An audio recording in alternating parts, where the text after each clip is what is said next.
Oh, hey there. Hey.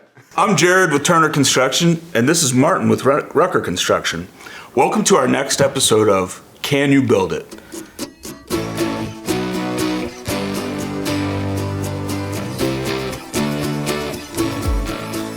Did you know that every year there is 20 billion tons of concrete placed across the world for construction projects? Martin knows a little bit about that. He works in the construction industry and specializes in some concrete work himself. Welcome, Martin. Why don't you tell us a little bit about, we'll start down your entrepreneurial journey. Sure. Why don't you tell us a little bit from the top? Take us way back as far as you can. Tell us about that first time when you thought about being an entrepreneur, or what got you interested in it. Kind of take us back. Tell us how you found it. Absolutely. Well, thanks for having me on first, Jared. This absolutely. is a great program. I'm having a lot of fun. I haven't seen some of these cars in a while, so this is bringing back some good memories. My journey started long ago, back as a kid. Okay. There was something in me that was just entrepreneurial, from cutting grass in the neighborhood to shoveling snow for the elderly in our neighborhood, and all those kinds of things. The lemonade stand, the Kool-Aid stand, all of those things that we were trying to do to drum up money just to go buy candy at the gas station. Sure. And so that was kind of where I got the first drive. My grandmother owned rental properties, and we're from St. Joe originally. Okay. She lived in Plattsburgh, and so they had a few rental properties down there. And some of my earliest memories were going to door to door and collecting rent from tenants in her dwellings. And so that was early on. And then when I got to college, I decided that I had taken an interest in restaurants. Okay. And I wanted to own my own sports bar. Okay. I was also an athlete, so I was playing sports, and I thought kind of a natural correlation here. I go from playing sports to then owning a sports bar, being able to market it and all those kinds of things, and it would make sense. But when I got done playing football, I played in the NFL for 5 years after college, and explored some of the restaurateur hospitality field, and realized that wasn't really what I thought I wanted to do at that point. But that I still wanted to be an entrepreneur and own my own business. Okay. Through that, I had some friends who were in the construction space and the development space, and I was talking to them about what I wanted to do. One of them suggested getting into development. And so I kind of dabbled in development just very loosely on the periphery, and realized that I didn't want to do development, but more the hands-on, the building of the projects was what really caught my interest. More of the construction. Absolutely. Okay. And so I went to work at Kissick Construction here in Kansas City. Yeah. And I worked there for 6 years. It was a Turner sub back then, and so we worked closely with you all. And was able to really learn the ropes of the construction industry, the construction business, making connections and meeting people who were important in the industry. Okay. And 6 years later, I started my own company. Okay. Gotcha. So what time? 6 years. So how long has your own company, running your own business, how long has that been in place now? So I've been running my own business since 2014 is when I started it. Okay.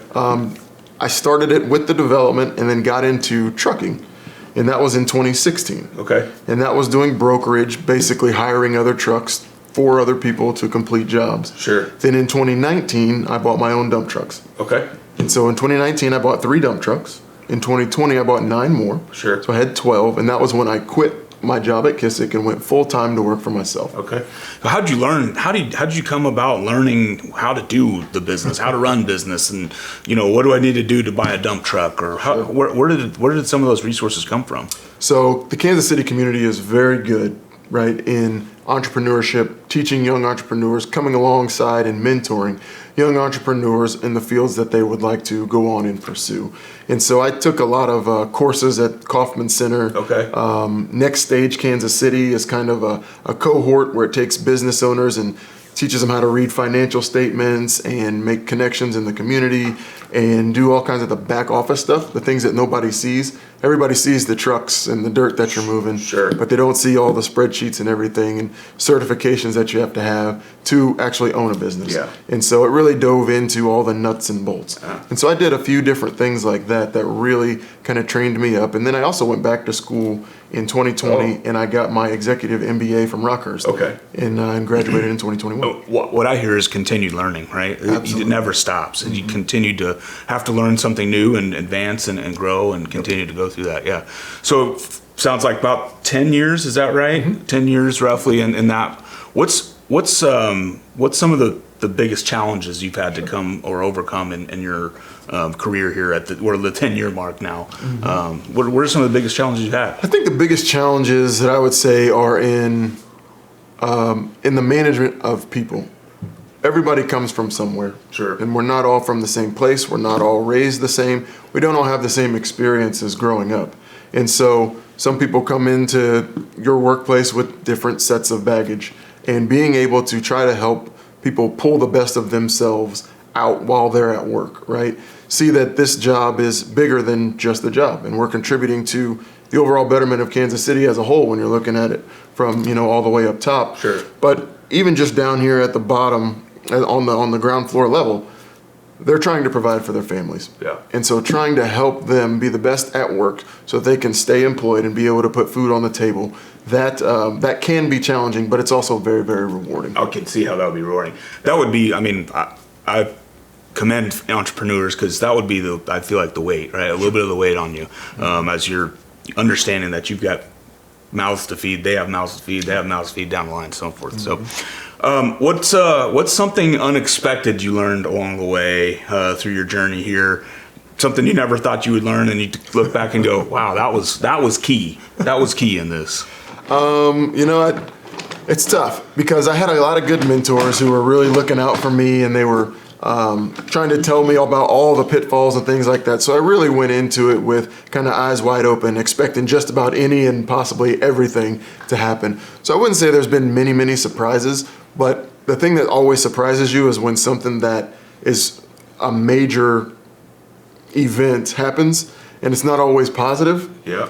Whenever you go into business, you always think that's not going to be you. Sure. Right? And so learning how to deal with those things when they come your way, I think that's probably been one of the bigger challenges, but also something that was a surprise, is that, everybody's out here trying to do their best. Yeah. And sometimes you just don't have control over situations that come to you. But the rewarding part is figuring out that solution. Right. You can't just stop. You can't.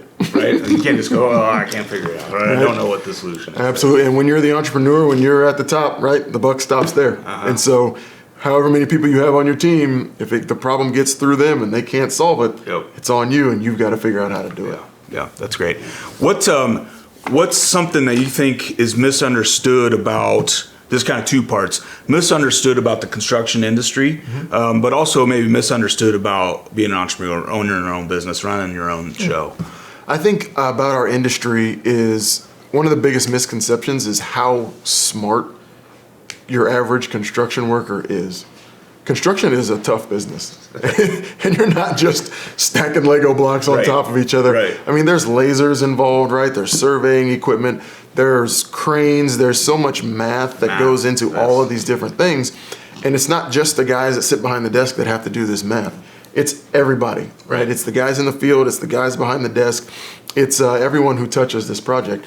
And so just as a whole, understanding how smart the general construction workforce is, I think is a misconception. Yeah. As far as being an entrepreneur, I think a lot of times you get into it and you think, sooner or later we're just going to be rich and there's going to be all this money, or that's what I think. And I wish it was that way, right? But there's a lot of hard work that goes into it, and with anything there's reward, right? Sure. And there's always hard work, but I think it does take a lot longer than people think. Sure. And just in having conversations with mentors and other people that are around the industry from trade groups and whatnot, a lot of the names that you hear, a lot of the companies that you're familiar with, they've been around for a long time. You may have known them for the last 5 years, but they've been around for 20.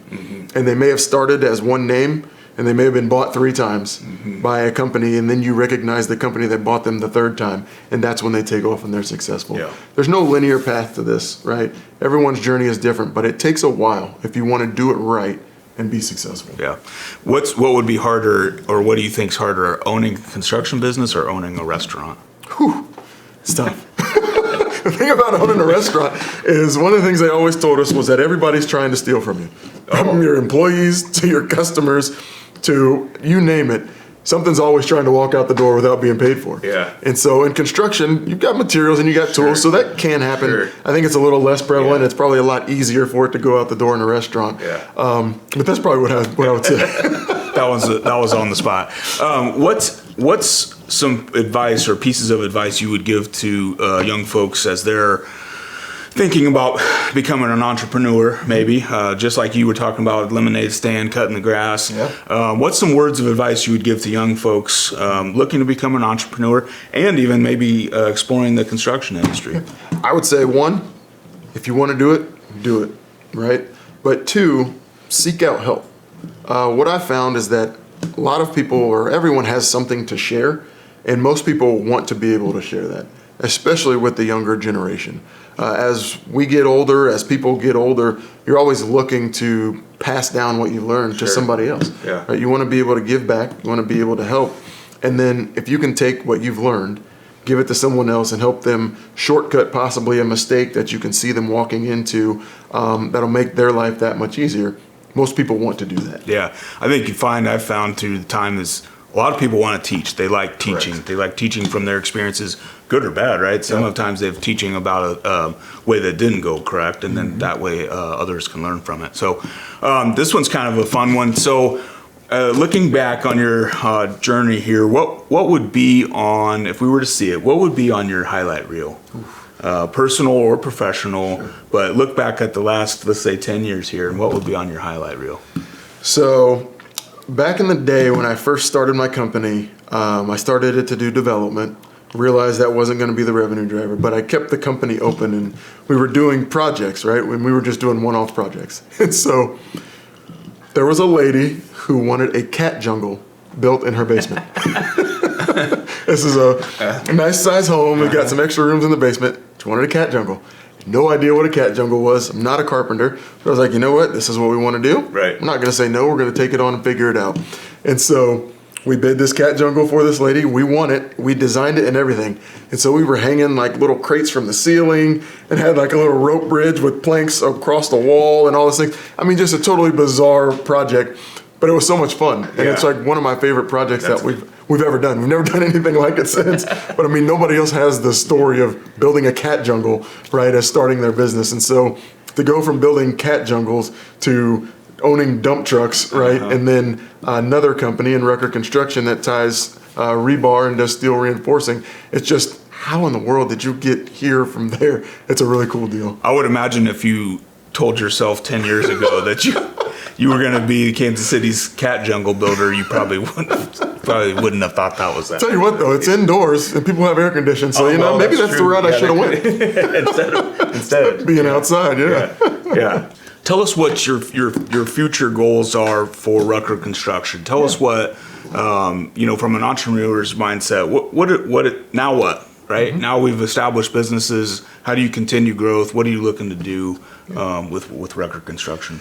Growth is exactly what we want to do. Right now, we're a small staff, and we're signatory to the union, which means we're able to kind of staff up and staff down as we need to based on project needs. But it would be to have consistent crews, right? Like right now, we've got one crew. I think in the near future, we'd like to get up to 3 crews and be able to keep them busy at all times. Growing from just doing trucking now to a whole nother company, right? And started with cat jungles. I think we're on a good trajectory, right? Sure. And we're having fun doing it, but just continuing to grow. So Martin, tell me what other, I guess, what's the people aspect of your business? Tell me a little bit about that. How as a business owner, do you keep your people that work for you, keep them on the forefront of what you guys are doing? We try to keep a family first mentality. You can get stuck in rigid workplaces, right? Where these are the rules and this is what we've got to do. But then life happens, right? And being understanding and letting your team know that you stand behind them, you support them through not just their challenges at work, their challenges on the job, but their challenges in life, because they're who show up to your job every day, right? They're who not only we rely on for our income, but also the people that are on their team as well. And so just making sure that the person as a whole is healthy and is able to come to work, right? Stress-free, or as stress-free as possible can be. Just being that understanding. And a lot in our business, we talk about being partners now, right? It used to be clients or customers, but now everybody's looking for good partners in projects, right? To be able to share the load and complete it successfully. And so we try to look at it the same way as our employees are partners, or from my sports background, I call everyone teammates. Teammate, yeah, for sure. Yeah, it's interesting how a lot of that team aspect translates into business, right? It's the same. You count on your team members just like you would a teammate on the field. What are some of you do bring some of that into? You kind of mentioned it, but tell us more about how you bring some of that into the company as team, right? What are some of the team values maybe you guys have? Our safety is number one, right? If nothing else happens throughout the day, we want to make sure that everyone goes home the same way or better than when they got there. Yeah, for sure. Right? Honesty. If you're going to have a good team, you've got to have people that are honest, right? Because honesty breeds trust. Yep. And that's how you become successful, is when everyone trusts each other. Communication.